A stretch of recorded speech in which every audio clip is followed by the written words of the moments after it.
I spoke with Ken Cuccinelli, former Virginia Attorney General, and he chimed in on this. I asked him if this means that some people might get married, and then later, when a Supreme Court decision comes down overturning this ruling, then they'll be stuck in limbo as they were married when it was legal, and now suddenly that marriage is illegal.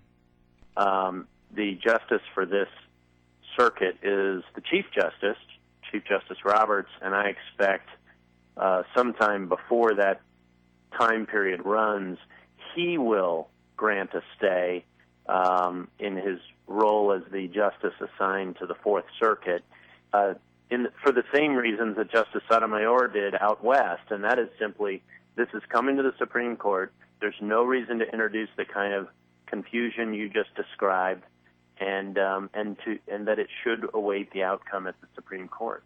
I want to go back to what, in my opinion, is sort of the original legal sin here, which was Mark Herring, the Attorney General of the Commonwealth. He just decided unilaterally in January, less than 30 days after he had sworn to uphold the Constitution, that this part of the Constitution was not worthy of upholding. Do you think that that decision has affected the way these subsequent court decisions have gone? No, I don't think it's affected the courts, but you should also go back a little farther, Larry, and remember that during the campaign, he was pressed on this question, and he said, I don't know what I'll do. That was a bunch of baloney. Yeah. He clearly knew what he was going to do. He was lying to voters to get elected, and he barely squeaked by Mark Obenshain by something less than 1,000 votes out of 2 million cast. So he had to lie to become the Attorney General, and then he turned on his client. Now, for your non-lawyers, there's an intermediate step that Mark Herring could have taken if he didn't think it was appropriate to defend Virginia's marriage laws.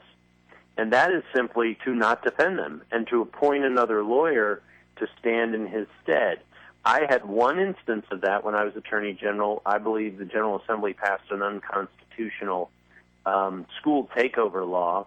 As much as I want accountability in schools, it wasn't constitutional under a state constitution. And recently, a court ruled consistent with my opinion on the subject.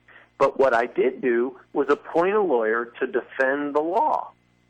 Yeah, and this is very... And Mark didn't do that. He refused to do that, and the governor refused to do it. And this is an attack on his own client, the Commonwealth, and the people of the Commonwealth of Virginia voted 57-43 to protect marriage and our traditional marriage laws, and he attacked them. That really goes beyond just saying, I don't feel as a lawyer I can defend this. He turned and attacked his own client with all the ethical taboos that go with that. Yeah, thank you for making that point. It is an important one to make, especially considering the fact that during that campaign, he claimed that the office of the Attorney General that you were holding at the time had become too political, and he was going to try to take the politics out of it. I can't think of an Attorney General in the 50 states right now who's more political than Mark Herring. No, not in any of the states, that's for sure. He's literally taken it to the extreme as the most politicized Attorney General. The only exception I might be able to think of might be New York. And of course the U.S. Attorney General, but that's a whole other story. Yeah, but I said the state. Yes. Ken Cuccinelli is our guest, of course, former Attorney General for Virginia, and he's now the head of the Senate Conservatives Fund. So you think that Chief Justice Roberts will, in fact, put an emergency stay at the Supreme Court level on this decision? And then what's next? There are so many different state decisions on same-sex marriage. And by the way, it's remarkable, if you remember when the president reversed his position on same-sex marriage, he emphatically said during that interview that he wants the states to be able to decide this. The states aren't really able to decide this now because of all of these court rulings. Well, the federal courts have been sweeping aside 200-plus years of unadulterated, completely consistent legal theory in this country where marriage has been the sole province of the states. And in fact, 40 years ago, in a case called Baker v. Nelson, the Supreme Court ruled on exactly these arguments in a case out of Minnesota, and the Supreme Court said this does not belong in federal courts. That federal courts have no subject matter jurisdiction. The states decide the boundaries and rules governing marriage, period, and they threw it out.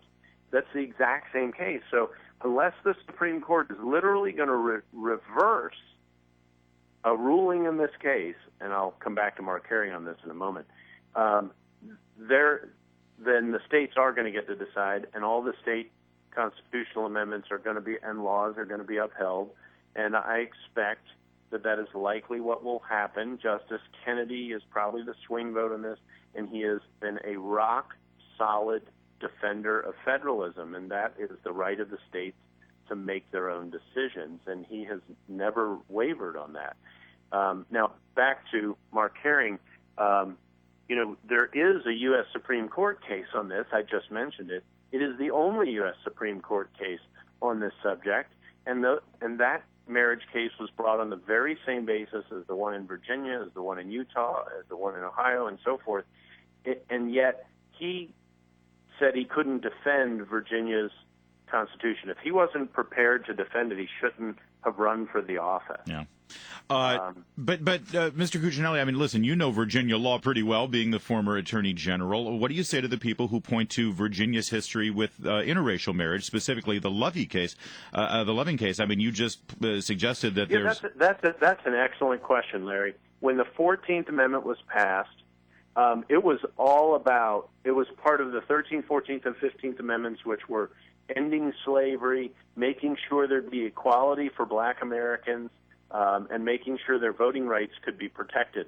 That's the 13th, 14th, 15th Amendments. When these marriage cases are trying to argue that under the 14th Amendment, people have the right to marry people of the same sex as they are. Well, when the 14th Amendment was passed, it was about protecting exactly the kind of equal rights for people of different races that you just mentioned in the interracial cases, interracial marriage cases. At the time the 14th Amendment was passed, every state in the country, if I understand correctly, not only didn't allow this kind of union, I won't call it marriage because it isn't marriage, but the acts underlying it were illegal. So the basis is nowhere near the same. And Virginia has a scarred history, and obviously in the area of race, going back before the Civil War, and that's a sensitive area for us. But the 14th Amendment was passed to give specifically African Americans, black citizens, equal rights under the law with white citizens coming out of the Civil War. And when you talk about interracial marriage, it was a direct violation of that. But that is not the case in preserving our marriage laws that have been in place since Jamestown. All right, we will have to leave it there. Ken Cuccinelli, former Attorney General of the Commonwealth of Virginia, obviously knows quite a bit about this, and it'll be interesting to watch this. Thanks for joining.